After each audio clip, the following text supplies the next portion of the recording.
Yes, student, in the last class we finished Newton's laws of motion और उसके questions हो गए थे. Last topic was the pseudo force and its application. तो Newton's law की next week के अंदर एक डाउट क्लास रखूंगा मैं. और अगर आपको कुछ असाइनमेंट जो डीपीपी शेयर किए हैं उसमें if there is any doubt, although I shared the solution also, then you can ask please. ठीक है ना? Good evening sir. या गुड इवनिंग. तो student, today I am starting. Yes, good evening. I am starting the new topic, that is friction. Friction अलग से है फिर Newton का ही पार्ट है? हाँ, न्यूटन्स लॉ का ही पार्ट है, बट टॉपिक एक अलग से पढ़ाते हैं, न्यू फ्रिक्शन. ठीक है? यस. हाँ जी. फ्रिक्शन क्या चीज है, कौन समझाएगा? You must have studied in the 9th standard also. Yes, anyone of you who wants to explain? Palak Mittal, friction क्या होता है? Please explain. You must have studied in the 9th standard. Palak Mittal, क्या चीज होता है friction? How to explain? Yes, Palak. What is frictional force? Yes, Palak. What is frictional force? Friction is a tendency to oppose motion. It has a tendency to oppose motion.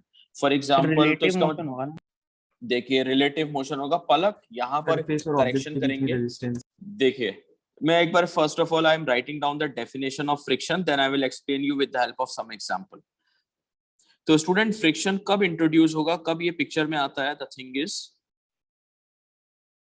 Whenever an object either slips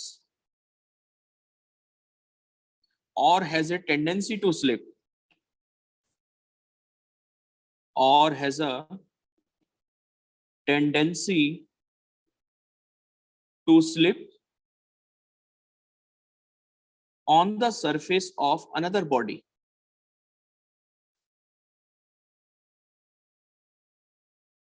On the surface of another object or another body,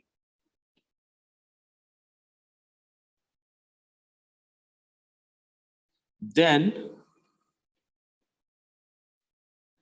friction is produced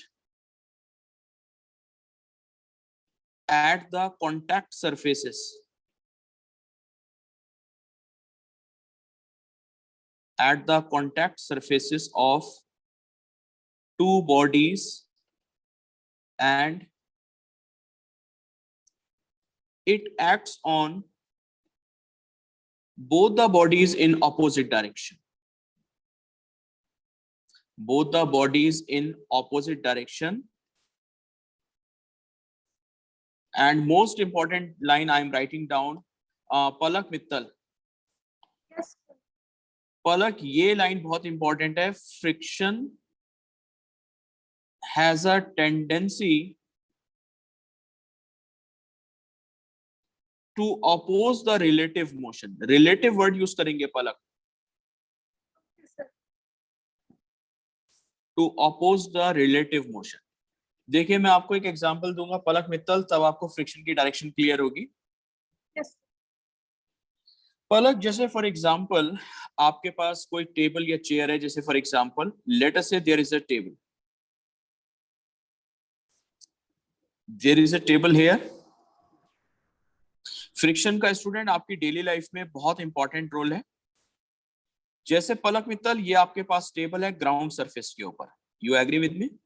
Yes, sir. और इसके ऊपर एक block रखा हुआ था like this. There is a block kept on the surface of table. अब Palak, for example आप daily life में ऐसा करते होंगे कि जब आप फोर्स अप्लाई कर रहे हैं, let us say you are applying the force on table, तो टेबल के साथ साथ आपका ब्लॉक भी फॉरवर्ड डायरेक्शन में मूव कर रहा होता है. We observe it like this और नॉट? कि जैसे फॉर एग्जांपल ये टेबल चल रही है आगे, तो टेबल के साथ साथ ब्लॉक भी उसी पोजीशन पर आगे चल रहा है साथ साथ. You observe it Palak Mittal? Yes, sir. तो पलक, ये ब्लॉक कैसे चला जाता है? You are not touching the block. आप तो फोर्स अप्लाई कर रहे हैं on the surface of table. How is it possible कि block is going along with the table? इस चीज को समझने के लिए देखो हम फ्रिक्शन को इंट्रोड्यूस करेंगे. जैसे मान लीजिए आपने एक फोर्स अप्लाई किया था on the surface of table, तो बच्चे टेबल की टेंडेंसी राइट में जाने की है. You agree with me? Yes, sir. नीचे मैं रफ वाले डायग्राम में एक्सप्लेन करूंगा. और ये आपका ब्लॉक था. तो ये बताइए, ब्लॉक के नीचे से टेबल आगे निकलना चाहती है. You agree with me? Yes, sir. If table has a tendency to move forward, तो क्या टेबल के इस वाले सरफेस पर जो ब्लॉक के साथ कांटेक्ट में है, will the friction not being acting in backward direction? Palak Mittal, Yes, sir.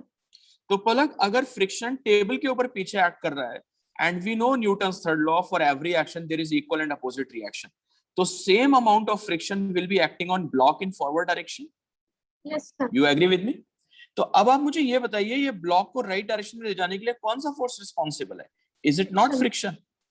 तो फ्रिक्शन रिलेटिव को तो अपोज कर रहा था, लेकिन एक्चुअल में इस ब्लॉक को ले जाने में हेल्प नहीं कर रहा आपके सामने. Yes Yes, Palak sir. Mittal. तो student this line is very important कि ये रिलेटिव मोशन को अपोज करता है. इसी तरह से Palak, I will give you another example. Student first example is clear और नॉट, कि फ्रिक्शन की डायरेक्शन हमने कैसे एडजस्ट की, एक बार देखिए. आयुषी तंवर, कि friction on table is acting in backward direction, but friction on block will be acting in forward direction. Ayushi. Yes, sir. Ayushi, there is another example I can give. Bus वाला example भी मैं दे सकता हूं. Yes, sir. For example, there is a bus here and bus is moving in forward direction. And bus के inside there is a man standing in the bus. ये man भी बस के साथ साथ जाता है Ayushi. You agree with me? Yes, sir. तो आयुषी जब ये बस आगे मूव करेगी तो बिलो द शूज अगर आप देखें तो फ्लोर की राइट में जाने की टेंडेंसी है. तो कैन आई से कि friction on the floor of bus will be acting in backward direction? Yes, sir. तो सेम अमाउंट ऑफ रिएक्शन जब होगा शूज के ऊपर, तो friction will be acting in forward direction on the shoes. You agree with me? Yes, sir. तो student the most important line is कि friction तभी introduce होगा दो बॉडीज पर जब उनमें आइदर स्लिपिंग है या स्लिपिंग की एटलीस्ट टेंडेंसी, तब फ्रिक्शन प्रोड्यूस होता है दोनों कॉन्टैक्ट सरफेसेस पर. और ये हमेशा सरफेस के अदिति काल रहा, पैरेलल नहीं लगता. अदिति, अगर एक बॉडी पर आपने पैरेलली पीछे लिया है तो दूसरी बॉडी पर राइट में लिया होगा. It always acts tangential to the surface. Aditi Kalra. Yes, sir. Student, any doubt in this point? Ridhima Gupta, कोई doubt हो तो पूछ सकते हैं. Friction always acts tangential to the surface. ये भी लाइन में यहाँ पर ऐड कर दूंगा. Opposite direction में तो दोनों बॉडीज पर लगता ही है. Friction always acts tangential to the surface. Sir इसके अंदर फ्रिक्शन आगे कैसे हो रहा है? इसे तो पीछे नहीं होना चाहिए जो मैन के फुट पे हो रहा है. मैन के देखिए, अगर बस आगे स्टार्ट होगी, बस आगे बढ़ेगी तो बस पर पीछे लगेगा, क्योंकि बस के आगे जा रही थी तो टेंडेंसी अपोज करने की रिलेटिव मोशन को. तो बस पर अगर पीछे लगेगा, for every action there is equal and opposite reaction. तो क्या reaction force on the shoes will it not be in forward direction? Ridhima, now is it clear? Ridhima, any doubt students? किसी को doubt? Yes. Any doubt you can ask, please. Abhivandan Tandon. Is there any doubt, Abhivandan? Yes, Abhivandan. No sir. Okay, fine. तो student देखो, अब friction के अंदर क्या क्या है. पहले तो मैंने आपको बताया फ्रिक्शन इंट्रोड्यूस कैसे करते हैं, फ्रिक्शन कब आता है पिक्चर में. अब फ्रिक्शन में कुछ टाइप्स होते हैं, टाइप्स ऑफ फ्रिक्शन में बताऊंगा, फिर कुछ ग्राफ है, फिर एंगल ऑफ रिपोज, ये सारी चीजें हैं जो मुझे अभी करानी है आज की क्लास के अंदर ही. तो देखिए एक बार, I am moving to the next slide. Friction में क्या क्या टॉपिक हैं एक बार देख लेते हैं. सबसे पहले स्टूडेंट मैं एक टॉपिक स्टार्ट करूंगा, that is types of friction. Palash Chhabra, please be on the line. Palash sir. Palash, friction के बेटा कितने टाइप हैं, जल्दी बताएं पूरी क्लास को. सर मेनली दो होते हैं, वैसे हम तीन में कर देते हैं, स्टैटिक, लिमिटिंग और काइनेटिक. वैसे मेनली तो दो ही होते हैं, one is static, one is kinetic. देखो स्टूडेंट, टाइप समझना है तो आपको एक एग्जांपल में आना पड़ेगा, उस एग्जांपल से मैं पूरा एक्सप्लेन कर देता हूँ. Palash Chhabra, please be on the line. Palash Chhabra. Palash, for example यार, एक आपके सामने ना ये ब्लॉक रखा हुआ है ग्राउंड सरफेस के ऊपर, ठीक है? यस पलश. पलश, हम डेली लाइफ में ऐसा देखते हैं कि for example we are applying force on this block in forward direction, but कई बार हम ऑब्जर्व करते हैं कि ब्लॉक स्लिप नहीं होता. सर स्टैटिक, आप ब्लॉक पर फोर्स अप्लाई कर रहे हैं बट स्लिप नहीं हो रहा. इसका मतलब है कि कोई फोर्स है जो इस फोर्स को अपोज कर रहा होगा. You agree with me? Yes. तो बेटा ग्राउंड से एक फोर्स लगेगा इन बैकवर्ड डायरेक्शन अगर इस ब्लॉक की स्लिपिंग नहीं हो रही, और उस फोर्स को मैं कहूंगा frictional force. You agree with me? Yes sir.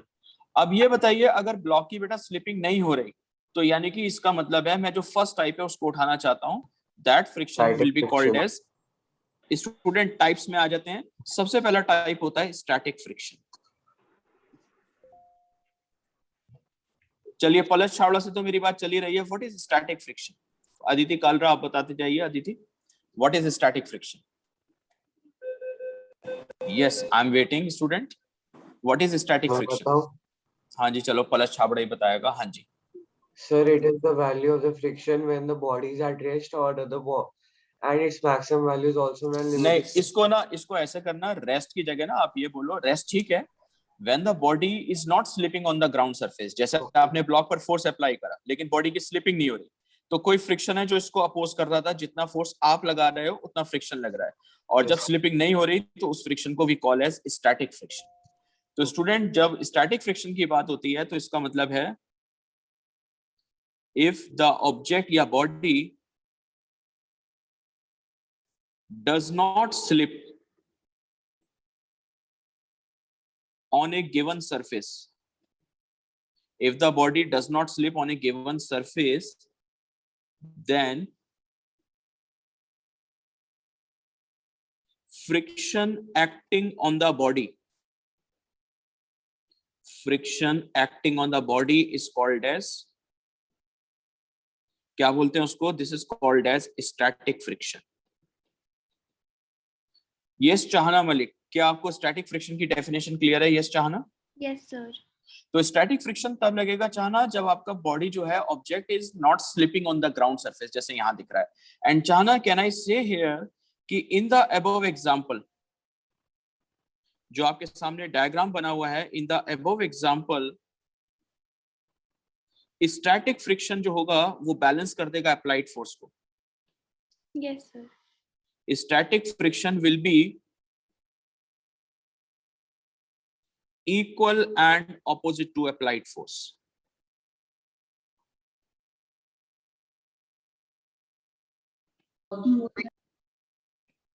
जैसे फॉर एग्जांपल पलश छाबड़ा, मान लो फॉर एग्जांपल आपने फोर्स अप्लाई करा 10 न्यूटन और आपकी बॉडी स्लिप नहीं हो रही, तो बेटा स्टैटिक फ्रिक्शन भी कितना लग रहा होगा? 10 न्यूटन। आई कैन सपोज मैं इसको इंक्रीज करके अब 20 कर देता हूं और अभी भी बॉडी स्लिप नहीं हो रही, लेटेस्ट ऐसा होता है ना, तो स्टैटिक भी बढ़ चुका होगा 20 newton. All of you are getting this point? जैसे जैसे आप अप्लाइड फोर्स को इंक्रीज करते जाएंगे and if the body is not slipping, इसका मतलब है स्टैटिक फ्रिक्शन भी इंक्रीज होता जा रहा होगा। Manyata, you agree with this point और not? Manyata? Yes, sir. Manyata, for example increase करते करते I am taking this force up to 50 newton and if the body is still not slipping, जल्दी से बताइए, कैन आई से कि स्टैटिक भी इस time 50 newton होगा? यस मान्यता? Yes, sir. तो स्टैटिक फ्रिक्शन जो एग्जांपल दिखाया गया है, it is just equal and opposite to applied force. तो student, what is static friction? If a body does not slip on the given surface, then friction acting on the body is called as static friction। Is this point clear to everyone in the class? Yes, student। इससे पहले sir आपने क्या discuss करा था sir, एक बार बता बेटा टाइप ऑफ फ्रिक्शन से स्टार्ट किया। Please join the class on time. मैंने टाइप ऑफ फ्रिक्शन क्या होता है पहले ये बताया प्रीवियस स्लाइड में, and we are just into the type of friction. अभी फर्स्ट टाइप बताया which is called as static friction. ठीक है? और static friction is just equal and opposite to applied force as you can see here. चलिए पलश छाबड़ा एक बार दोबारा से line पर आइए। पलश छाबड़ा। Yes sir. पलश बेटा इंक्रीज करते करते मान लो मैं 50 न्यूटन तक चला गया, मेरा अप्लाइड फोर्स है 50 और इस टाइम स्टैटिक भी कितना होगा जल्दी बताइए? Static friction 50। अब जैसे ही मैं 50 से ग्रेटर फोर्स करता हूं, कई बार ऐसा होता है ना कि फोर्स हमने इंक्रीज करा, अचानक से ब्लॉक स्लिप हो जाता है। ठीक है? लेट अस से माय फोर्स इज 50.01 किया जस्ट मैंने, लेट अस से ब्लॉक स्टार्ट स्लिपिंग। तो इसका मतलब है कोई एक वैल्यू है जो आपको ओवरकम करनी है। You agree with me? तो बेटा ये जो ओवरकम करने वाली वैल्यू है ना, this is called as static friction का ये टाइप है जिसको आप कहते हैं लिमिटिंग फ्रिक्शन। स्टूडेंट इस बात को अच्छे से समझना, what is limiting friction? Yes Manyata, what should be the definition of limiting friction? Limiting friction is, student, Static friction. it is the maximum value of static friction। मान्यता? Yes, sir. Limiting friction is, ये static ही है, कुछ अलग से type नहीं है, is the maximum value of static friction। ये static की maximum value है if the object has to start slipping अगर आपके ऑब्जेक्ट को स्लिपिंग स्टार्ट करनी है, देन एक वर्ड यूज करूंगा मैं यहाँ पर प्लस छाड़ा, ड्राइविंग फोर्स। ड्राइविंग जैसे जो ड्राइव कराने के लिए रिस्पॉन्सिबल है, जैसे एफ था यहाँ पर। You agree with me? Yes. Then the driving force which is responsible for the slipping, then the driving force, what should I write down? So it has to be greater than limiting friction. Must be greater than limiting friction. Driving force must be greater than limiting friction. देखो student, मैं फिर से एक बार बताना चाहूंगा कि जैसे आपका ये ब्लॉक रखा हुआ था क्वेश्चन के अंदर या एग्जांपल के अंदर, आप फोर्स को इंक्रीज करते जा रहे थे 10, तो स्टैटिक भी बढ़ता जा रहा था 10, फोर्स 20 हो गया, स्टैटिक 20, बढ़ाते बढ़ाते आप 50 तक चले गए थे, तो स्टैटिक भी 50 हो चुका था। अब मान लीजिए स्टैटिक फ्रिक्शन की मैक्सिमम वैल्यू 50 है, तो जैसे ही आप 50 से ग्रेटर फोर्स करके लेकर जाएंगे, लेट अस से कि फोर्स हो गया आपका 50.01, ऑल ऑफ सडन ये ब्लॉक स्लिप हो जाएगा, तो स्टैटिक की जो मैक्सिमम वैल्यू होती है that we call as limiting friction. और अगर आपके ब्लॉक को स्लिपिंग स्टार्ट करनी है, then try to understand कि आपका फोर्स जो है driving force that must be greater than the limiting friction. Yes, this point is clear to everyone in the class. Agrima Agrawal, is it clear to you? Agrima, कि limiting friction क्या होता है? Sir Yes, sir, clear. Yes, yes. Palak Mittal, you want to ask something? Sir अगर Yes, Palak. Limiting friction के equal हुआ force तो object move नहीं करेगा। नहीं नहीं, अब लिमिटिंग के जस्ट इक्वल भी है तो भी नहीं करेगा, उससे स्लाइटली ग्रेटर होना चाहिए। Palak Mittal, okay sir. Equal में just on the verge of slipping है, बट स्लिपिंग नहीं स्टार्ट होगी अभी। Palak Mittal, okay sir. तो स्टूडेंट देखो, ये जानना बहुत जरूरी हो जाता है, स्टैटिक तो अप्लाइड फोर्स से बैलेंस हो जाता था, लिमिटिंग का एक फॉर्मूला होगा कुछ ना कुछ। Palak Mittal, please be on the line. Palak Mittal, yes sir. तो पलक मित्तल, पहले हम लिमिटिंग फ्रिक्शन का एक फॉर्मूला सीखेंगे, तब जाके हमें रियलाइज होगा कि कोई भी बॉडी स्लिपिंग कैसे स्टार्ट करती है। मैं बताऊं? नहीं नहीं, मैं ही बता रहा हूँ, कोई दिक्कत नहीं है। देखो यहाँ पर, जैसे फॉर एग्जांपल एक ब्लॉक को ग्राउंड सरफेस पर स्लिप होना है। Palak please be on the line. Palak Mittal, yes sir. Palak ground surface बेटा कुछ ना कुछ नॉर्मल फोर्स अप्लाई करेगा। You agree with me? Yes sir. तो मान लीजिए ground surface normal force n provide कर रहा था। थोड़ा सा यहाँ पर मैं फॉर्मूला आपको रटवाऊंगा क्योंकि ये एक्सपेरिमेंटली डिराइव्ड। तो स्टूडेंट, जो लिमिटिंग फ्रिक्शन का फॉर्मूला होता है, it has been observed that कि लिमिटिंग फ्रिक्शन जो होता है it is directly proportional to normal force. Palak Mittal, और जब हम इक्वेट करते हैं तो we will have to write down some proportionality constant. तो जब आप लिमिटिंग फ्रिक्शन का फॉर्मूला लिखोगी that will be equal to mu S into N. Palak Mittal, जहां n है normal force exerted by the ground surface, and what is mu S? Coefficient of static. Coefficient of static friction. अब confuse मत होना, यहाँ static क्यों है, limiting भी तो स्टैटिक ही है एक तरीके से। Yes sir. और जो म्यू एस मैं प्रोनाउंस कर रहा हूं this term, this mu s depends upon the nature of surface. पहले तो what is mu s? This is called as coefficient of static friction. और स्टूडेंट, आपको ये static friction का coefficient हर क्वेश्चन में प्रोवाइडेड होगा, and n is normal force या normal reaction, जो आप कहना चाहें, exerted by the rough surface या ground surface, exerted by ground surface. And I am writing down one important point. The value of mu s की value given होगी. The value of mu s depends upon nature of surface. Nature of surface is in contact, in fact.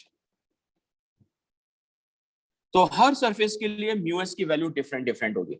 तो student, पहले आप formula सीखो कि जो limiting friction है that is equal to mu s multiplied with normal force, और जब तक आपका ड्राइविंग फोर्स लिमिटिंग फ्रिक्शन को एक्सीड नहीं करेगा आपकी बॉडी स्लिपिंग स्टार्ट नहीं कर सकती। पलक मित्तल, ये क्लियर हुआ? एक बार बताइए Palak Mittal. Yes sir. Yes Pranjal Gulati, any doubt is there? Pranjal Chahna Malik, any doubt? No doubt, sir. Yes, any doubt? Anybody else? Madhav, कोई डाउट हो तो पूछ सकते हैं एक बार। माधव, मैं एक एग्जांपल लेके बताता हूं कि किस तरह से बॉडी में स्लिपिंग स्टार्ट होगी। चलिए, रिधिमा गुप्ता, एक बार आप लाइन पर आइए। Ridhima Gupta. Yes, sir. Ridhima, for example I want कि this block should start slipping, let us say this block, and आपको गिवन है फॉर एग्जांपल इस बॉडी का जो मास है that is equal to 20 kg। Ridhima, और आप फोर्स अप्लाई कर रहे थे अभी, ठीक है? आपका क्वेश्चन है कि मान लीजिए कि कितना फोर्स अप्लाई करें so that this block can start slipping, तो आपको सबसे पहले जो चीज प्रोवाइड होगी that will be mu S.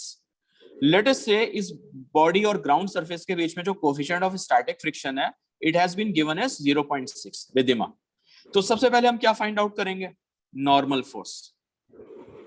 Riddhima can I say normal यहाँ पर वेट को बैलेंस करेगा, weight is equal to 200 newton, so normal will also be equal to 200 newton. फिर आप निकालोगे लिमिटिंग फ्रिक्शन की वैल्यू। जल्दी से देखो, लिमिटिंग फ्रिक्शन का ये फॉर्मूला दिख रहा है सामने रिद्धिमा। Yes sir. तो लिमिटिंग फ्रिक्शन को एक्सीड करना पड़ेगा तब आपकी बॉडी स्लिप होती है, that is mu S N. Mu S is 0.6 and how much is normal force? Can I say 200 newton Riddhima? Yes sir. How much will it be? 120 newton. Yes sir. तो रिद्धिमा मैं ये कह सकता हूं कि if block has to start slipping, if block has to start slipping, अगर आपके block को स्लिपिंग स्टार्ट करनी है then applied force should be greater than 120 newton. You agree with me or not? Yes sir. यही सीखा है student. देखो जब तक आप 120, इस एग्जांपल को थोड़ा सा मैं नीचे एक्सप्लेन फर्दर कुछ पॉइंट्स करना चाहूँ। पहले बताइए लिमिटिंग फ्रिक्शन क्लियर है? एक बार देखिए रिद्धिमा। क्लियर है सर। चलिए, इस बॉडी को अगर ग्राउंड पर स्लिप होना था तो आपको ये तो समझ में आ गया FL 120 का। मान लो रिद्धिमा मैं फोर्स 120 से लेस लगाता, लेट 90 न्यूटन, तब कौन सा फ्रिक्शन एक्ट करता? Will it not be static उस केस के अंदर? यस सर, वो मूव और नहीं करता। स्टैटिक भी 90 हो जाएगा। बट इन केस आपकी वैल्यू 120 से ग्रेटर होती है तभी आपके ब्लॉक में स्लिपिंग स्टार्ट होगी। You agree with me? Yes sir. Any doubt student in this example? एक बार देखिए। तो जब तक आपका अप्लाइड फोर्स लिमिटिंग फ्रिक्शन को एक्सीड नहीं करता तब तक आपकी बॉडी स्लिप नहीं होती। And Palak Mittal, what is the formula of limiting friction? That should be equal to mu S into N. Yes Palak Mittal? Yes, sir. Any doubt here किसी स्टूडेंट को? If there is any doubt, you can please ask. Parneet Kaur, is this point clear to you? Parneet Kaur, limiting friction का जो formula है, yes Parneet? Yes, sir. mu s into n, n निकालना सीख लो, mu s से multiply करके आप limiting friction find out कर सकते हैं। चलिए थोड़ा सा इसमें मैं आगे बढ़ता हूं। तो first type was static friction, I hope clear हो गया होगा, और स्टैटिक की maximum value is called as limiting one. अब एक दूसरे टाइप का फ्रिक्शन भी होता है स्टूडेंट। हाँ जी पलश छावड़ा, बेटा दूसरा टाइप बताइए पूरी क्लास को। Palash second one kinetic friction, जल्दी से बताइए काइनेटिक क्या चीज होती है? सर जब ऑब्जेक्ट मोशन होता है तब उस पे फ्रिक्शन लग रही होती है तो वो काइनेटिक फ्रिक्शन होती है। यस स्टूडेंट, ऐसा नहीं है कि फ्रिक्शन तब तक लगेगा जब तक स्लिप नहीं हो रही। Once the body has started slipping, friction still acts. जैसे ये बॉडी राइट में स्लिप हो रही है तो फ्रिक्शन इस पर फिर पीछे की तरफ लग रहा होगा, and that friction is called as kinetic friction. तो इफ द बॉडी, इसकी डेफिनेशन लिख रहा हूं मैं, if the body has started slipping,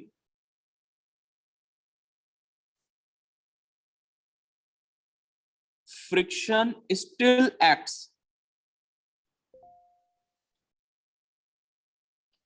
and this friction is called as, this friction is called as, इसको बोलते हैं काइनेटिक फ्रिक्शन। काइनेटिक फ्रिक्शन का फॉर्मूला क्या होता है एक बार देखिए स्टूडेंट। काइनेटिक फ्रिक्शन भी ऑब्जर्व किया गया है कि it is directly proportional to normal force. So kinetic friction, I mean Fk, is also directly proportional to normal force. और जब आप इक्वेट करेंगे तो you will have to put a proportionality constant and Fk will be equal to mu k into n. And what is mu k here? Palash Chhabra sir coefficient of kinetic friction. और student इसकी value भी आपको question के अंदर given होगी। Mu K is called as coefficient of kinetic friction,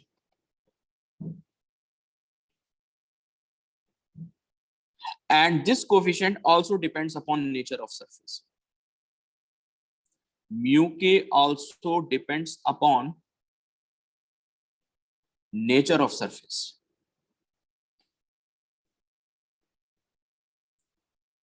Nature of surfaces in contact. अच्छा जी, प्रांजल गुलाटी एक बार आप लाइन पर आइए प्लीज। प्रांजल गुलाटी, हाँ जी please be. Pranjal, mu S और म्यू के, ये दो कोफिशिएंट आपको सब दिख रहे हैं सामने। म्यू एस है कोफिशिएंट ऑफ स्टैटिक फ्रिक्शन, जो लिमिटिंग वाले केस में यूज कर रहे थे फॉर्मूले के अंदर, एंड म्यू के यूज करते हैं coefficient, mu K is used in calculation of kinetic friction. Any idea mu K and mu S दोनों की वैल्यू में कोई रिलेशन है? Which one is greater, which one is lesser? कुछ आइडिया इसमें? Pranjal Gulati. Yes, any idea students? Palak Mittal. greater than UK. ये बड़ा yes, देखो स्टूडेंट ये बात समझ लेना, जनरली वैसे इनके बीच में डिफरेंस बहुत ही स्मॉल होता है, very small difference between the two, almost दोनों इक्वली होते हैं. बट फिर भी अगर आप इनकी वैल्यू को एग्जैक्टली कंपेयर करते हैं तो प्लीज रिमेंबर, जो कोफिशिएंट ऑफ काइनेटिक फ्रिक्शन है it is found to be slightly less than coefficient of static friction. Aditya Kalra, ऐसा क्यों होता है? How kinetic friction coefficient is less than the static friction coefficient? Aditya. So the Doubt. interlock between the irregular surface. Yes, देखिए एक बार इसको समझना students. जैसे for example पलक मित्तल, एक बार आप लाइन पर आइए. पलक. Yes, sir.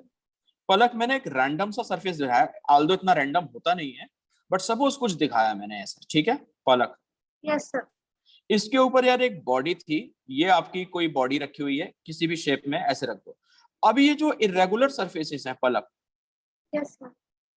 आप बॉडी पर फोर्स अप्लाई कर रहे थे, बॉडी में स्लिपिंग नहीं हो रही अभी, तो कौन सा फ्रिक्शन एक्ट कर रहा होगा? Static friction. You agree with Yes, me? sir. लेकिन जब स्लिपिंग नहीं होती ना, तो इन दोनों बॉडीज के बीच में जो इंटरलॉकिंग हो रही है इरेगुलर सरफेसेस के बीच में, that will be very strong. You agree with me? Yes, sir. तो इंटरलॉकिंग जब स्ट्रांग होगी तो फ्रिक्शन भी ज्यादा लगेगा, लेकिन once the body has started slipping तो इंटरलॉकिंग वीकर हो जाएगी. You agree with me? Yes, sir. That's why kinetic friction slightly reduce कर जाता है as compare to the limiting friction. This point is clear और नॉट? Yes, sir. स्टूडेंट, मैं इसका reason यहां पर लिख रहा हूं, how mu K is less then mu S, because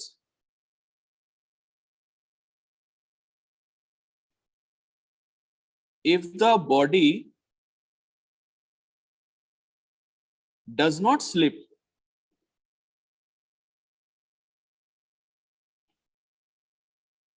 the interlocking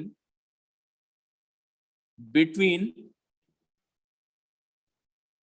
two surfaces in contact will be stronger one. और interlocking strong होगी तो फ्रिक्शन ज्यादा इंट्रोड्यूस होगा, विल बी स्ट्रॉन्गर वन.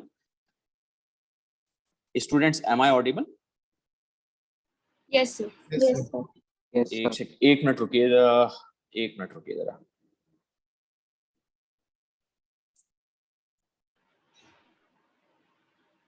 चलिए ठीक है, will be the stronger one, hence mu S is greater than mu k.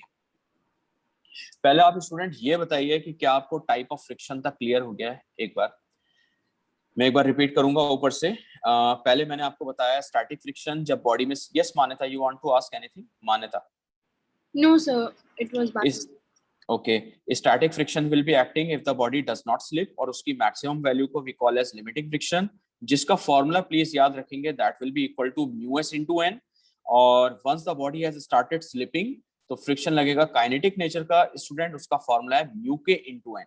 पहले यहां तक क्लियर है? पलश छाबड़ा एक बार देखिए और बताइए काइनेटिक Yes, फ्रिक्शन sir. तक. Yes, और बेटा काइनेटिक फ्रिक्शन का फॉर्मूला क्या फिक्स है? Mu k into normal force. Remember this expression, ठीक है? yes, sir. हाँ जी. अब मेरे को ना यार एक ग्राफ प्लॉट करके और बताना है. ये फोर्स हम अप्लाई कर रहे थे Palash Chhabra, this is the Yes, sir. Applied force F, और पीछे कौन सा फोर्स लग रहा था? Frictional force. यही बता देता हूँ. चलो एक ग्राफ प्लॉट करूंगा student between the applied force and frictional force. So मैं बताऊं. नहीं, मैं ही बताऊंगा या कोई और बताए स्टूडेंट? एनीवन? आदित्य कालरा, कैसा ग्राफ बनेगा? Yes, आदित्य. Sir, पहले तो अच्छा, समझाना पड़ेगा आदित्य पूरा कि किस तरीके से, what is the reason. y axis पर student I am taking frictional force, and on the x axis I will take applied force. Applied force जो F आप अप्लाई कर रहे थे. हाँ जी आदित्य, कैसा ग्राफ बनेगा एक बार बताइए. sir पहले straight line to the origin at 45 degrees with the horizon. How straight line at the 45 degree angle? Can you explain please? Yes Aditya. How straight line at 45 degree angle? Yes, anybody else? Till this point in time, the limiting friction is equal to the applied force and See, tan theta. Because the reason is student at any point of time, देखिए मैं थोड़ा सा यहीं पर बता देता हूँ, ये एक काम करते हैं, मैं ग्राफ ना दोबारा फेयर ऊपर बना दूंगा, मैं आपको यहाँ समझा रहा हूँ। चलिए पलश छाबड़ा एक बार लाइन पर आएंगे please. Palash, Yes, sir. Palash रफली ग्राफ यहाँ बनाते हैं, फेयर वहां बना लेंगे। आपने फोर्स अप्लाई किया था लाइक 10 न्यूटन स्टार्टिंग में, तो स्टैटिक भी तो 10 था, 10 था। Yes, sir. ठीक है, और इसको थोड़ा 20 कर देता हूँ तो ये भी 20 हो 20. जाता है। तो इसका मतलब है फ्रिक्शन अप्लाइड फोर्स के बिल्कुल इक्वल एंड अपोजिट होगा। You agree with me? Yes, sir. तो क्या मेरे पास 45 डिग्री पर लाइन नहीं ड्रॉ करूंगा? 45 वाई? 45. बिकॉज Sir, क्योंकि दोनों equal है. हाँ दोनों इक्वल हैं, और वो तभी हो सकता है बिकॉज 10 45 इज इक्वल टू 1। हाँ. तो ये ग्राफ स्ट्रेट लाइन में फोर्स भी बढ़ता रहेगा, फ्रिक्शन भी इंक्रीज होता रहेगा। अब आपने 30 कर दिया, फ्रिक्शन भी 30 हो जाएगा। थोड़ी देर के बाद इसको 40 करोगे तो स्टैटिक फ्रिक्शन भी 40 हो जाता है। यू एग्री विद मी ना? Yes, sir. और इसका top स्टैटिक की point बेटा मैक्सिमम वैल्यू कितनी हो जाएगी, जिसको क्या बोलते हैं? Limiting Limiting. Friction, FL. लेकिन जैसे ही आपका फोर्स हल्का एफएल से सा ग्रेटर नीचे होगा, होगा. एकदम से काइनेटिक होगा जो थोड़ा सा स्लाइटली कम हो जाता है। अभी मैंने समझाया है काइनेटिक की वैल्यू स्लाइटली लिमिटिंग से लेस होती है, तो ग्राफ वाई एक्सिस पर फ्रिक्शन की वैल्यू रिड्यूस होगी। लेकिन फिर आप अप्लाइड फोर्स कितना भी इंक्रीज करते जाओ, काइनेटिक फ्रिक्शन का बेटा एक फिक्स फॉर्मूला है। Kinetic friction is always simply equal to mu k into N, तो ये चेंज नहीं हो सकता, ये कांस्टेंट फ्रिक्शन है। तो वाई एक्सिस पर जो फ्रिक्शन है वो आप स्ट्रेट लाइन रखोगे, चेंज नहीं हो सकता। और ये जो स्लाइटली नीचे की तरफ वैल्यू दिखाई है, this is called as kinetic friction and this was limiting friction. एक बार पहले रफ में बताइए स्टूडेंट्स, क्लियर हुआ कि नहीं? फिर मैं फेयर में ऊपर बना दूंगा। Agrima Agarwal, is this graph clear to you? Agrima, Aditya Sharma, Yes, sir, clear. Yes. Aditya Sharma, any doubt here? Aditya? No, sir. तो आदित्य मैं वो ग्राफ अगर यहाँ प्लॉट कर दूं, तो पहले तो बच्चे इंक्रीज करते करते फ्रिक्शन की मैक्सिमम वैल्यू यहाँ अचीव हुई थी, जिसको हमने नाम दिया था लिमिटिंग फ्रिक्शन। और स्लाइटली लिमिटिंग से जैसे आगे प्रोसीड करोगे, बॉडी की स्लिपिंग स्टार्ट हो जाएगी, but friction does not change, and that slightly small value is called as kinetic friction. So this is the graph that we can observe between the frictional force and applied force. Yes, Priyal Dabria, is it clear to you, Priyal? Yes, sir. Any doubt here? No, sir. हाँ जी students, किसी को कोई doubt है तो you can please ask.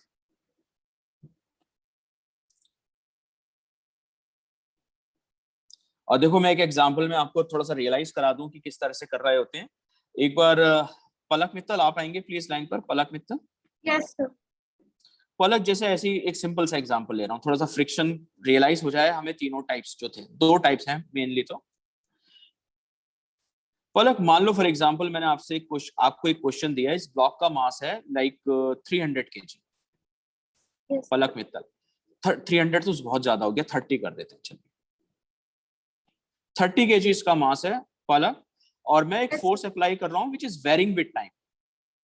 Latest से time के साथ साथ वेरी कर रहा है, और फोर्स का एक्सप्रेशन है 10t।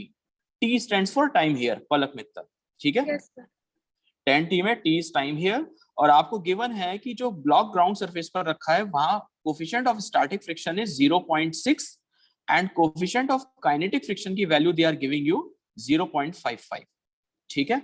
म्यू के की वैल्यू स्लाइटली लेस होती है mu s. You agree with me? Yes Palak Mittal. Students am I audible? Yes, sir. Yes. अच्छा, मैं अगर आपसे यहाँ पर पूछता हूँ स्टूडेंट फॉर एग्जांपल कि find out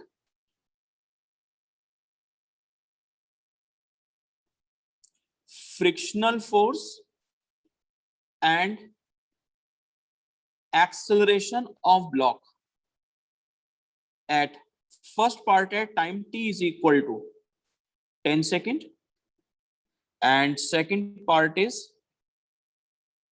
t is equal to 18 second and third part is student t equal to 25 second. जरा इस क्वेश्चन को, सिंपल क्वेश्चन है, एक बार जल्दी से कीजिए पूरी क्लास। आपने एक फोर्स अप्लाई करा टाइम डिपेंडेंट 10t में, small t is time here. Aditya Kalra, question is very easy, is it clear to you? Aditya Kalra, Yes, sir. चलिए जल्दी से भेजिए मुझे इसका आंसर चैट बॉक्स पर।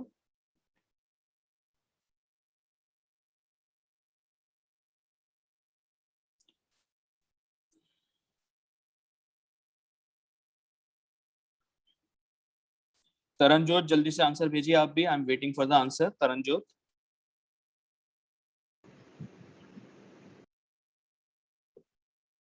चाहना मलिक,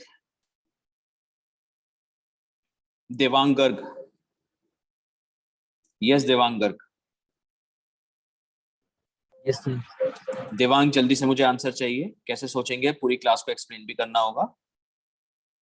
देवांग, इसका तरीका क्या होगा, कैसे हम चेक करते हैं कि फ्रिक्शन कितना लग रहा है, कौन से नेचर का है, और एक्सेलरेशन है तो कितना है, कैसे चेक करते हैं? सबसे पहले मुझे इसका मेथड बताइए देवांग गर्ग। पहले F limiting and F kinetic निकालेंगे। पहले बेटा हम निकालेंगे लिमिटिंग, पहले चेक करेंगे कि हमारी बॉडी स्लिप भी हो पाएगी या नहीं। तो पहले हम लिमिटिंग चेक कर लें। लिमिटिंग फ्रिक्शन का फॉर्मूला होता है, फॉर्मूला याद दिलाइए, is it not mu S into normal? हाँ यस जी, सर, तो आएगा तो बेटा 300 into नॉर्मल 0.6 आएगा, 180। बिल्कुल सही, नॉर्मल आएगा आपका 300 जो वेट को बैलेंस कर रहा होगा, ऐसा पूरी क्लास देख सकती है। तो आपका म्यू एस है 0.6 और नॉर्मल की वैल्यू थी 300, is it not 180 Newton? Yes sir. तो बेटा जब तक अप्लाइड फोर्स 180 से ग्रेटर नहीं होता तब तक तो बॉडी स्लिप ही नहीं करेगी। तो फर्स्ट पार्ट में अगर मैं आ जाऊं तो फर्स्ट पार्ट में मेरा एफ कितना है, टी की वैल्यू 10 रखता हूं तो एफ 100 बनेगा ना देवांग गर्ग। तो बेटा देवांग, अगर मेरा अप्लाइड फोर्स ही 100 है तो बॉडी तो स्लिप करेगी नहीं, तो फ्रिक्शन किस नेचर का होगा फर्स्ट पार्ट में? Will it not be static? Static. और वो स्टैटिक कितना लिख दूं मैं, 100 newton. You agree with me? Yes और सर। क्योंकि ब्लॉक ही एक्सेलरेट नहीं कर रहा तो एक्सेलरेशन ऑफ ब्लॉक भी पूछ रहा था, that will be equal to 0। Is it clear Devang Garg? Second part में आ जाओ। अब आपका टाइम है 18 सेकंड, तो ये फोर्स 100 के बजाय अब कितना हो चुका होगा? Is it not 180 Newton Devang Garg? Yes sir. Force हो चुका है 180। अच्छा, लिमिटिंग फ्रिक्शन की वैल्यू भी कितनी आई थी, जल्दी बताइए। 180। तो इसका मतलब है इस टाइम जस्ट बैलेंस हो पा रहा है, तो फिर से मैं कहूंगा फ्रिक्शन Limiting। स्टैटिक ही होगा, या लिमिटिंग कह दो, चलो उसकी मैक्सिमम वैल्यू कह देते हैं। और still acceleration of the block will be equal to, जल्दी बताइए, 0। Now the third part, when time is 25 second, इसका मतलब है फोर्स कितना हो चुका है, इज इट नॉट 250 न्यूटन? और 250 इज ग्रेटर देन 180, तो क्या आपके ब्लॉक की स्लिपिंग स्टार्ट नहीं हो चुकी होगी? Yes sir, slipping start. Slipping start हो चुकी है। तो स्टूडेंट इसको देख लेना, when the slipping has started, तो कौन सा फ्रिक्शन इंट्रोड्यूस कराऊंगा, जल्दी बताइए। Sir limiting. No, kinetic, kinetic friction. तो स्टूडेंट 250 न्यूटन का तो फोर्स अप्लाई कर रहा हूं बिकॉज टाइम की वैल्यू है 25, तो पीछे लगेगा काइनेटिक फ्रिक्शन जिसका फॉर्मूला होता है mu k N Devang Garg. Yes sir. Devang, mu k 165। की वैल्यू है 0.55 multiplied with 300, how much you are getting? 165। 165 newton. तो स्टूडेंट पीछे की तरफ लग रहा है काइनेटिक फ्रिक्शन, जो आपको निकाल के दिखा दिया 165 Newton, and acceleration of the block will B net force right direction में 250 माइनस 165 हो जाएगा, डिवाइडेड बाय 30 kg का जो मास है, net force divided by mass. So how much will it B? Is it not 85 divided by 30? Simplify चाहो तो कर सकते हो, और यू कैन से 17/6 मीटर पर सेकेंड स्क्वायर। यस, एक बार देखिए पूरा। Chahna Malik, is this question clear to you और not? Yes Chahna Malik. So clear. तो सबसे पहले हम ये चेक करते हैं कि whether our applied force is greater than limiting friction और नॉट। अगर एक्सीड कर चुका है तभी आपकी बॉडी में स्लिपिंग स्टार्ट होगी, अदरवाइज नहीं होगी। Any doubt Aryan Gupta? Yes Aryan.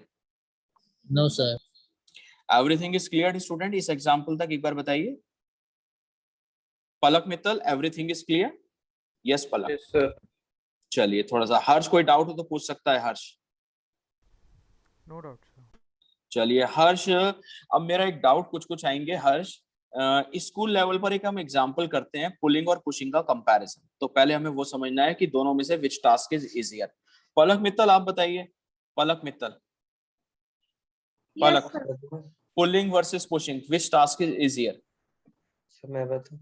नहीं, एक बार ये बता रही है पहले। यस, हेड एंड टेल नहीं करना, टॉस नहीं होगा अभी। यस, पुशिंग इजी है। अच्छा जी, and what about others? Chahna Malik, which task is easy? Sir, pulling. Pulling is easier. easier. Pulling is easier than pushing. देखो स्टूडेंट, ये आपसे कोई भी पूछ सकता है, फ्रिक्शन के अंदर ये एक बहुत इंपॉर्टेंट लाइन है, इसको कैसे करते हैं एक बार देखिए। आई होप ये पॉइंट तो पूरी क्लास को क्लियर हो गया होगा, ये क्वेश्चन जो मैंने पीछे वाला किया है। Any doubt here you can ask, otherwise मैं पुशिंग वर्सेस पुलिंग एक बार एक्सप्लेन करना चाहूंगा। Student, how pulling is easier than pushing, ये समझते हैं।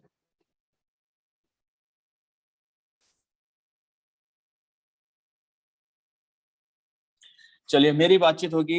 चाहना please be on the line. Yes, sir. Pulling versus pushing को एक साथ कंपेयर करेंगे and then we will realise how pulling is easier as compare to pushing. ठीक है, Yes, sir. इस साइड में पुलिंग की बात कर रहा हूं, on this side I will talk about pushing. For example student, a block is kept on the ground surface and this block is having mass m, और जब हम इसको पुल कर रहे हैं तो we are applying some pulling force at an angle theta. Palash Chhabra आप आ जाइए लाइन पर बेटा। पलश छाबड़ा। Yes, sir. पलश, मैं फोर्स किसी एंगल पर लगा के पुल कर रहा था, तो मेरे पास ये ब्लॉक जो भी है ये ग्राउंड पर पुल स्लिप करेगा कुछ इस डायरेक्शन में। Agree with me? Yes, sir. तो जिस डायरेक्शन में बेटा स्लिपिंग होनी होती है तो उस डायरेक्शन में जो फोर्स लग रहा होता है that we call as driving force. Which force? Driving force. तो F का जो ये वाला कंपोनेंट आएगा that will be F cos theta. तो मेरा driving force F cos theta एक तरह से। You agree with me? Yes, sir. And how much will be this component? Sir, F sin F sin theta. Normal force act करेगा vertical upward direction में। You agree with me? Yes, sir. Mg down. And mg लगेगा downward direction में। अब plus अगर इस block को horizontal direction में slip होना है तो वर्टिकल डायरेक्शन के फोर्सेस तो बैलेंस होंगे। You agree with me? Yes, sir. तो वर्टिकली अपवर्ड कौन कौन से फोर्स दिख रहे हैं आपको? Sir, F normal sin theta plus F sin theta and both these will equals to balance mg. mg। तो वहां से मैं नॉर्मल फोर्स सबसे पहले लेकर आऊंगा which will be equal to mg minus F sin theta. F sin theta. तो normal इसलिए लाया हूं क्योंकि मुझे लिमिटिंग रिक्वायरमेंट पहले चेक करनी है। अब मान लो सपोज ग्राउंड सरफेस पर limit coefficient of static friction था बच्चे μs। ठीक है, Yes, sir. तो I will write down if block has to start slipping. अगर आपके ब्लॉक को स्लिपिंग स्टार्ट करनी है तो जल्दी से बताइए पलश, ड्राइविंग फोर्स कौन है यहाँ पर जो स्लिपिंग के लिए रिस्पॉन्सिबल है? F cos theta. और F cos थीटा को किससे ग्रेटर होना चाहिए कि स्लिपिंग हो जाए? Sir, limiting friction. yes, sir. Mu into mg minus F sin theta. Mu sir. S into पहले नॉर्मल लिखते हैं और नॉर्मल की इक्वेशन ये आपके सामने है, देखिए। You agree with me? तो Yes, mu sir. S into normal में नॉर्मल की जगह you can write down mg minus F sin theta. तो प्लस बस आंसर आने वाला है can I say F cos theta और माइनस वाली टर्म को F वाली को लेफ्ट में ले आओ plus Plus mu s F sin theta should be greater than what? mu s mg। तो क्या मेरा आंसर ये नहीं आया कि F must be greater than pulling के केस में mu s mg divided by नीचे क्या लिखूंगा? Sir, cos theta cos- plus mu s sin theta. Yes, sir. आपका फोर्स इस रिक्वायरमेंट से एक्सीड करेगा तब आपके जाके बॉडी पुलिंग के अंडर में स्लिप हो जाएगी। You agree with me? Yes, sir. अब प्लस एक बार पुशिंग के केस को भी समझते हैं, तब कंपैरिजन के बाद रियलाइज होगा which task is easier and how. Plus अब हम इसको पुश करेंगे और पुश भी किसी एंगल के ऊपर। तो for example you are pushing the block like this. अब मैं यहाँ पर भी एंगल हॉरिजॉन्टल के साथ थीटा एज्यूम करके चल रहा हूँ। This component will be F cos theta. And this will be F sin theta. F sin theta. Weight लगेगा आपका mg and mg. There will be normal force from the ground surface. mg जाता है. बच्चे यहाँ पर भी मुझे normal को बैलेंस, वर्टिकल डायरेक्शन के फोर्सेस को बैलेंस करना है। तो कहना इसे जो अपवर्ड डायरेक्शन में नॉर्मल लग रहा है it will balance total F sin downward theta plus force mg. mg plus F sin theta. तो प्लस यहाँ पर भी नॉर्मल एक ही लाइन में आ गया and I can say if block Has to start. Again if block has to start slipping, तो आपका जो ड्राइविंग फोर्स है still it is F cos theta. ये वाला फोर्स ड्राइविंग है जो हॉरिजॉन्टल स्लिप Yes, कराएगा। sir. F कहना cos- इसे F cos theta should be greater than mu s mu n s- और yes. n की जगह I can put mg plus mg F plus cos F sin F theta. sin theta. Clear है? Yes, sir. तो student बस इस equation को अगर मैं सॉल्व कर देता हूं यहाँ पर, आई कैन से F cos theta minus mu s F sin theta should be greater than mu s Yes, mg। mg. तो प्लस जल्दी से बताइए यहाँ की रिक्वायरमेंट कितनी आएगी? F must be greater than Sir, mu s mg upon cos theta minus us sin theta. mu s sin theta.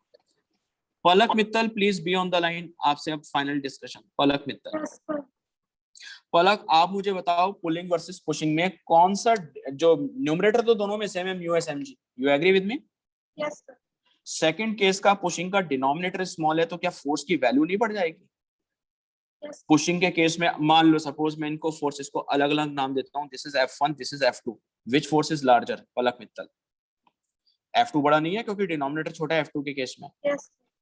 Since F2 आपकी requirement ज्यादा है एज कंपेयर टू F1, तो आपको कहना होगा कि pushing is a difficult task as compare to pulling, या in other word pulling is easier as compare to pushing. Is it clear और नॉट? Yes, sir. तो स्टूडेंट मैंने ये पूरी बात प्रूफ करके दिखाई है, how pulling is easier than pushing. एक बार बताइए, इज दिस क्वेश्चन क्लियर और नॉट? इज दिस पूरे एग्जांपल जो लिया है मैंने? Clear, sir. हाँ जी, और किसी को कोई डाउट हो? Yes Parneet Kaur, Dhriti, is it clear? Dhriti, Yes, sir. तो धृति ये आ सकता है कहीं भी कि हाउ पुलिंग या पुशिंग में से कौन सा टास्क इजियर है and how it can be proved. ठीक है, प्रतीश आत्रे, कोई डाउट हो तो पूछ सकते हैं। Pratish? Sir, no doubt.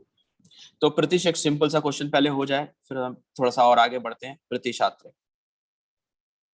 Yes, sir. Pratish चलो आपके लिए एक सिंपल सा क्वेश्चन, एक पहले अभी तक जितना हमने फ्रिक्शन में पढ़ा है उसी के बिहाफ पर।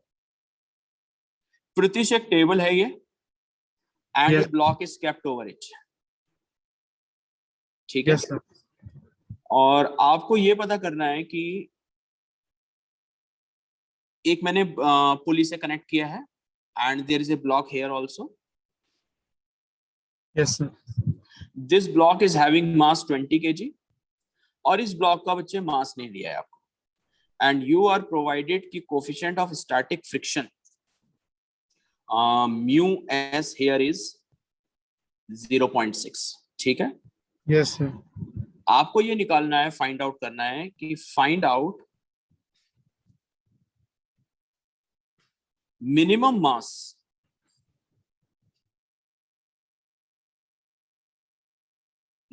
Mass of other block. Other मतलब ये वाले ब्लॉक की बात चल रही है, other block, so that 20 kg block can slip on the surface of table, Sir, answer is can slip on the surface of table।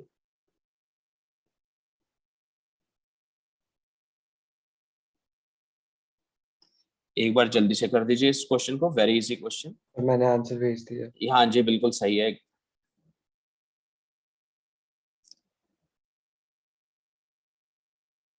Palash Chhawra, तेरे को डिसलाइक करने वाले लोग बहुत हैं पलश छावड़ा। ऐसा क्यों? पता नहीं क्यों, मुझे भी नहीं पता। कहना इतनी जल्दी कर देता है।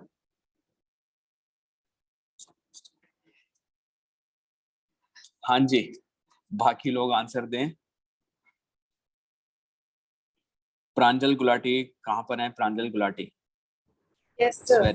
हाँ जी, it's very easy question. Chahna Malik, it is very easy question.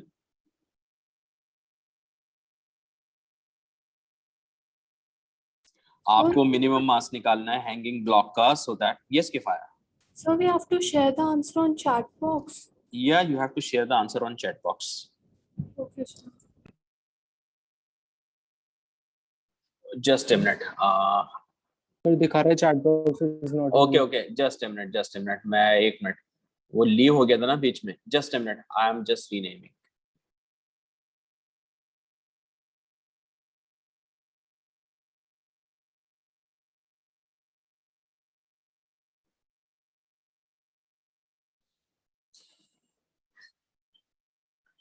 एक मिनट स्टूडेंट, मैं अभी आपको एक मिनट, लाइन पर आए आप सब।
हाँ जी, you can share the answer on chat box. Yes, 12 kg is the answer, student. This question is very easy. देखिए, अगर किसी से नहीं हो रहा हो तो एक बार मैं एक्सप्लेन करता हूँ. Pratish Atre, can you please be on the line? I will discuss with Yes, you. sir. Pratish Atre, तूने तो शायद आंसर भेजा है, I think. Yes, sir. Shared or not? Yes. Yes, sir. देखो, बहुत इजी क्वेश्चन है. जब आप एक देखो रफली थोड़ा समझने की कोशिश करना. Pratish Atre, Yes, sir. अगर आपने एक ब्लॉक लगाया और अभी स्लिपिंग नहीं हो रही, पहले तो मुझे ये बताओ कि इस ब्लॉक को स्लिप कराने के लिए जो पुलिंग फोर्स है यहाँ पर वो टेंशन नहीं है प्रतीश आत्रे. Yes. और जब वो टेंशन लिमिटिंग फ्रिक्शन से बड़ी होगी तभी तो स्लिप होगा. You agree with me? Yes, sir. और अभी मान लो स्लिपिंग नहीं हो रही तो टेंशन स्टैटिक फ्रिक्शन को बैलेंस कर रही होगी. Is it clear? Yes, Pratish sir. Atre, और वही टेंशन बेटा एक ही स्ट्रिंग है ये, तो वहां टेंशन किसको बैलेंस कर रही होगी? इस ब्लॉक के वेट को. Yes, you sir. Agree with me? तो एक तरीके से टेंशन यहाँ स्टैटिक को बैलेंस कर रही थी, यहाँ mg को, तो इनडायरेक्टली कह सकता हूँ mg और ये इक्वल होंगे fs. Yes, sir. क्योंकि इज इट क्लियर और नॉट? सबसे पहले तो, Yes, sir. और अगर आपको टेंशन को fs से ग्रेटर करना है तो इनडायरेक्टली ये वाला mg जो है इसके लिमिटिंग फ्रिक्शन से ग्रेटर नहीं होना चाहिए. You Yes. Agree with me और not? Should I repeat it student? एक बार बताइए. क्योंकि जो फोर्स पुल कर रहा है, जो नीचे खींचेगा, दैट इज mg, और इस सरफेस का जो लिमिटिंग फ्रिक्शन आएगा बच्चे, नॉर्मल की वैल्यू होगी, that will be equal to 200. You agree with me Preetish? Yes, sir. तो इस ब्लॉक की स्लिपिंग के लिए जो लिमिटिंग फ्रिक्शन आएगा, that is μsn, that will be nothing but equal to 0.6 into 200, that is 120 newton. Is it clear to you Preetish? Yes, sir. तो प्रीतिश, अब आपको अगर स्लिपिंग स्टार्ट करनी है तो I can just write down here. mg greater than 120. Yes, for 20 kg block to slip on table, जो नीचे pulling force लग रहा है जो सिस्टम को पुल करेगा, that mg should be greater than limiting friction, that is 120. तो स्टूडेंट g की वैल्यू पुट करोगे तो m should be greater than 12 kg. Is it cleared or not? So minimum mass should be equal to 12 kg. Yes, Yash Ahuja. Is this question clear to you? Yash Ahuja. Yes, sir. अच्छा, इसी question के अंदर मैं एक नई चीज और introduce कर देता हूँ. Pratish Atre, for example table पर काइनेटिक फ्रिक्शन का कोएफिशिएंट भी दे देता हूँ, that is equal to 0.55. Pratish Atre, ठीक है? Yes, sir. और प्रतीश, मिनिमम मास आया था हमारा क्वेश्चन के अंदर, इट शुड बी 12 kg. तो 12 से ग्रेटर मास रखूंगा हैंगिंग ब्लॉक को, obviously system will be slipping. You agree with me? तो प्रतीश, इसी क्वेश्चन के अंदर मैं एक सब क्वेश्चन बना देता हूं कि if mass of hanging block is 15 kg, system accelerate कर रहा होगा. You agree with me? Yes, sir. तो जरा आप सिस्टम का एक्सेलरेशन निकाल दें, कितना होगा? अदिति कालरा, जितना कराया वो सब समझ में आ गया. Aditi Kalra, Yes, sir. if mass of hanging block is 15 kg, then find out acceleration of the system. इसको कीजिए स्टूडेंट. सर आंसर भेजे. Yes, different answers आ रहे हैं, but काफी लोगों के. Palash, your answer is different. Kifaya answer is different. Pritish Atre is different. And Palak Mittal is different. सबके अलग अलग है. बताइए.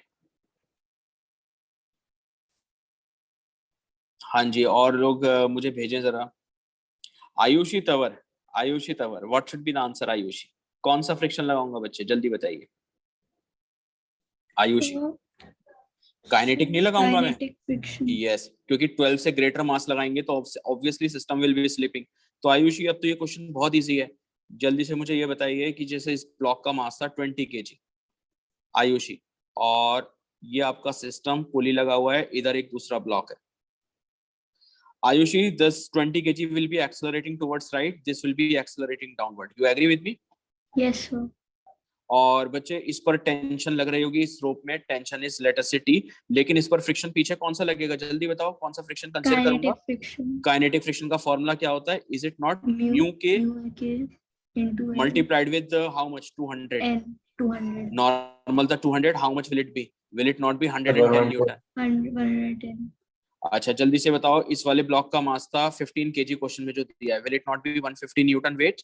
Ayushi, Yes, yes, sir. तो आयुषी चॉइस है तुम्हारी, चाहो तो एक लाइन में भी हो सकता है, अलग अलग दोनों ब्लॉक की इक्वेशन बना के कर सकती हो। 15 kg जब नीचे जाएगा तो can I write down 150 minus T is equal to 15 है, 15 है। और जब ये 20 kg राइट में चलेगा ए एक्सेलरेशन से तो कैन आई नॉट से T minus 110 110 is equal to is 20. equal to 20 है। दोनों इक्वेशन को ऐड कर दो, plus T minus T will get cancelled out, I will be getting 40 is equal to 35 है। So my acceleration will be nothing but equal to how much? Will it not 8 be by 8 by 7? 7? Yes, this will be the answer, student. Yes, sir. It was. Friction is not at all tough topic, student. थोड़ा समझने की जरूरत है आपको बस।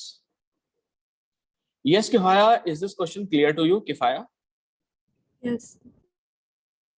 Any doubt, students? एक बार पूछ सकते हैं, any one of you? Anirudh Narula, is there any doubt, Anirudh? No, sir. Anirudh, ठीक है। तो स्टूडेंट अभी मैं और बहुत प्रैक्टिस करानी है फ्रिक्शन में, क्वेश्चंस की बहुत सारी वैरायटीज है। आई होप ये क्वेश्चन आपको क्लियर हो गया होगा। थोड़ा सा मैं एक चीज और करा देता हूं अभी आज की। Yes Madhav, you want to ask anything? Madhav, इस क्वेश्चन में कोई डाउट है? Madhav student, is there any doubt? You can please ask. Ridhima, yes. Gracy, is there any doubt? Gracy, yes sir, second part जो है ये सर दोबारा समझा दो एक बारी। ग्रेसी, मैंने इसके अंदर ये किया, एक बार मैं बता रहा हूँ, देखिए। यस ग्रेसी, आपके पास ये जैसे टेबल है और इस ब्लॉक का मास कितना था? Is it not 20 kg Gracy? And this block is having mass 15 kg। तो आपको ये तो समझ में आ रहा है 15 kg पर वेट लगेगा 150 न्यूटन और टेंशन होगी ऊपर टी। और अगर ये सिस्टम एक्सेलरेट कर रहा है किसी ए से तो आई कैन राइट डाउन, इसकी इक्वेशन होगी 150 minus T equal to mass into acceleration. This equation is clear? Yes I think. अच्छा, अब वही टेंशन इस रोप में आगे लग रही है और काइनेटिक फ्रिक्शन इस ब्लॉक के ऊपर बैकवर्ड डायरेक्शन में एक्ट करेगा। काइनेटिक फ्रिक्शन का फॉर्मूला होता है म्यू के एन, और म्यू के मुझे क्वेश्चन में 0.55 दिया है, as I can show it here. This is mu k. तो म्यू के इनटू नॉर्मल, और नॉर्मल में लाया था 200, अभी थोड़ी देर पहले ही बताया, दिस नॉर्मल वेट को बैलेंस कर रहा होगा, that's why it will be 110 Newton. तो अब आप इस ब्लॉक पर आ जाइए, 20 kg के ब्लॉक पर। Are you not observing net force towards right? It's t minus 110, that will be equal to 20 Gracie. दो इक्वेशन, दो variable, you can solve and find out the acceleration also. Sir हम net force upon total mass भी कर सकते हैं? Yes, वो भी कर सकते हैं स्टूडेंट। कौन पूछ रहा है अभी? Yes, आयुष, अदिति, ये Aditi, this can also be done. Yes, Aditi, देखिए उस मेथड से भी। Aditi Kalra, please be on the line. Yes sir. This is the 15 kg block, this is 20 kg block. Aditi, इसको पीछे काइनेटिक फ्रिक्शन पुल कर रहा था, कितने फोर्स है? Is it not 110 Newton? 110। और इसको नीचे पुल कर रहा है 150 के फोर्स से, तो net pulling force 150 is greater then 110, तो net Sir, pulling force will be 40 40 divided by total mass is 35। Direct एक लाइन में आंसर आता है 8/7 स्टूडेंट्स। देखो आप फिजिक्स को कितना एंजॉय कर पाते हैं तभी आप सीखेंगे, प्रेशर मत बनाओ इसको बस। Abhinav Sagar, is this question clear to you? Abhinav Sagar, Yes, sir. तो अभिनव, अब मैं आपसे एक छोटे से पॉइंट आगे डिस्कस कर लेता हूं और फिर मैं एक टॉपिक और करा दूं, छोटा सा है, फिर मैं क्लास को फिनिश करूंगा। स्टूडेंट, अब हम इसमें थोड़ा सा आगे बढ़ते हैं फ्रिक्शन टॉपिक के अंदर, और एक बात करना चाहूंगा मैं फ्रिक्शन ऑन इंक्लाइंड सरफेस के बारे में।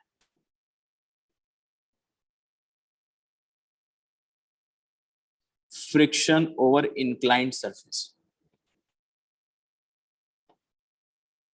एक टर्म बतानी है बस मुझे, उसके बाद फिर नेक्स्ट क्लास में डिस्कस करेंगे। एक टर्म होती है स्टूडेंट जिसको हम कहते हैं, we call as angle of repose.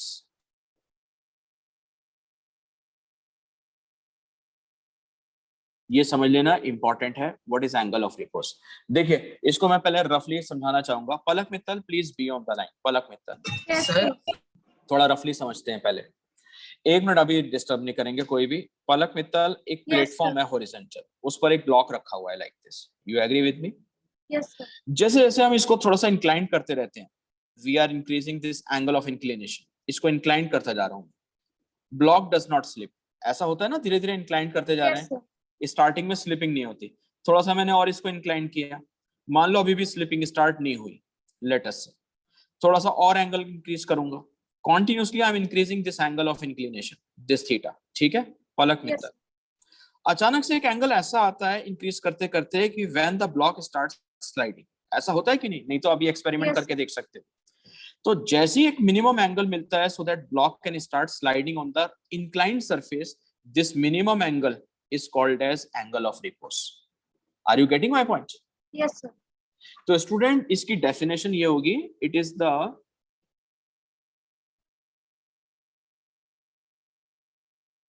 minimum angle of inclination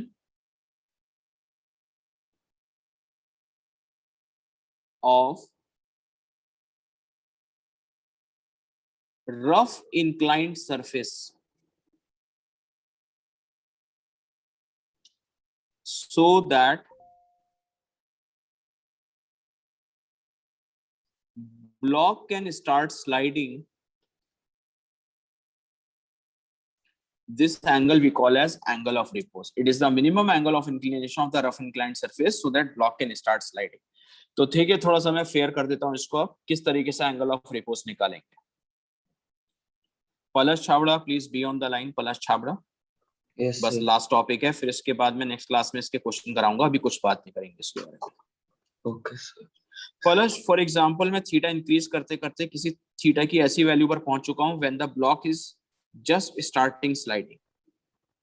तो जल्दी से बताइए कि वेट तो इस डायरेक्शन में एक्ट करता है, यू एग्री विद मी? उसे कंपोनेंट कर दे यस, और इधर बच्चे कौन सा फोर्स एक्ट करेगा, जल्दी बताओ। सर। इधर नॉर्मल फोर्स, नॉर्मल और तो mg का there is a component along the inclined surface mg जिसको sin theta. Slipping, yes,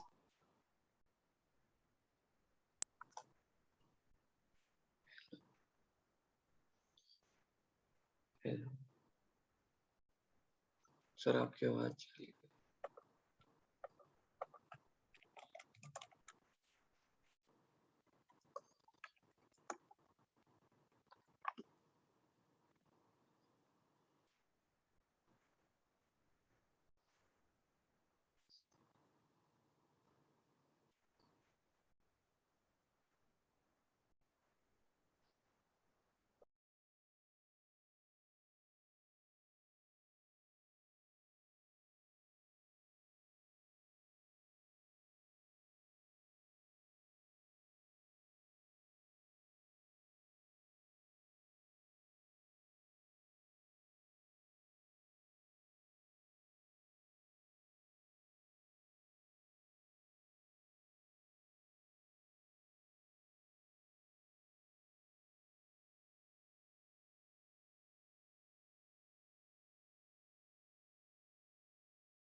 students, am I audible? Yes, sir. Yes, Yes, sir. sir. बस एक मिनट रुको, मैं ये थोड़ा सा जो बचा है ये कर बता दूं, फिर आगे नेक्स्ट क्लास में तो कंटिन्यू करेंगे।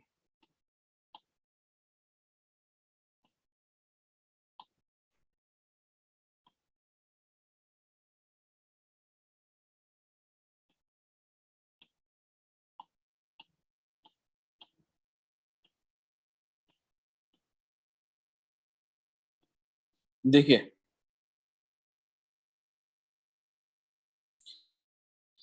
पलश छाबड़ा, मेरी बातचीत आपसे चल रही थी। Palash Chhabra, Yes, sir. तो पलश mg के बेटा कंपोनेंट थे, एक अलोंग द इंक्लाइन होता है which is mg sin theta, एक परपेंडिकुलर टू इंक्लाइन है which is mg cos theta. तो क्या मैं स्लिपिंग तो इस डायरेक्शन में होती है ना पलश? Yes, sir. तो ड्राइविंग फोर्स कौन है यहाँ पर? Is it not mg sin theta? mg तो sin theta. जैसे जैसे आप थीटा को इंक्रीज करते जा रहे हो, तो क्या आपका mg sin थीटा एक तरह से Increase इंक्रीज होता नहीं है। हो रहा? Yes, तो sir. इंक्रीज होते होते एक टाइम ऐसा आएगा जब ये लिमिटिंग फ्रिक्शन को एक्सीड करेगा and the block will start slipping. और बच्चे इस डायरेक्शन के फोर्सेस बैलेंस होंगे, तो can Yes, I sir. Not say कि नॉर्मल किसको बैलेंस कर रहा था? g cos theta. mg cos theta. तो बस फॉर्मूला मुझे देना है, बाकी मैं नेक्स्ट क्लास में कंटिन्यू करूंगा। तो student, I can write down, if the block has to start sliding, आपका जो ड्राइविंग फोर्स है that is mg sin theta, it must be greater than mu s into N, और normal की value है आपका mg cos theta. तो mg से mg will get cancelled out, sin theta upon cos theta बन जाएगा tan theta, then tan theta must be greater than mu s. If this condition is fulfilled, then only block can slip on the inclined surface. Palash Chabra, you agree with me? Yes, sir. और student अगर आपको theta की minimum value बना के लिखनी है जिसको हम एंगल ऑफ रिपोज कहते हैं, that I can write down tan inverse mu S. इससे ग्रेटर वैल्यू अगर आपकी होगी then only block will slide down on the inclined surface. This minimum angle is called as angle of repose. Palak Mittal, is it clear to you और not? Palak Mittal, yes sir, clear. Student इसके questions कराऊंगा मैं next class के अंदर, Tuesday वाली class में। पहले आप ये देखिए, आपको यहाँ तक अच्छे से सारा समझ में आ गया है, जितने भी क्वेश्चंस किए हैं, all the things are clear. काफी मैंने खींच दिया फ्रिक्शन की theory part. Is there any doubt here up to this angle of repose? Abhinav Sagar, is there any doubt? No sir. चलिए, इसके बाद स्टूडेंट फिर हम नेक्स्ट क्लास में मिलेंगे ट्यूसडे की क्लास के अंदर। और जो लोग ऑफलाइन में आ रहे थे, जस्ट वेट फॉर 1 वीक या 2 वीक मैक्सिमम में बता रहा हूँ मैं आपको, फिर मैं फिर से स्टार्ट कर दूंगा। थोड़ा सा ये है कंसर्न कि वो सुन रहे थे कि it could be by the end of August third wave का कुछ प्रेडिक्शन, तो एक बार ये थोड़ा सा सेटल डाउन हो जाता है तो again I can start within a week और 2 मैक्सिमम। ठीक है ना अदिति कालरा? Yes, sir. चलिए स्टूडेंट, फिर ट्यूसडे की क्लास में मिलते हैं। Thank you, sir. Thank you, sir. Okay students, okay. Thank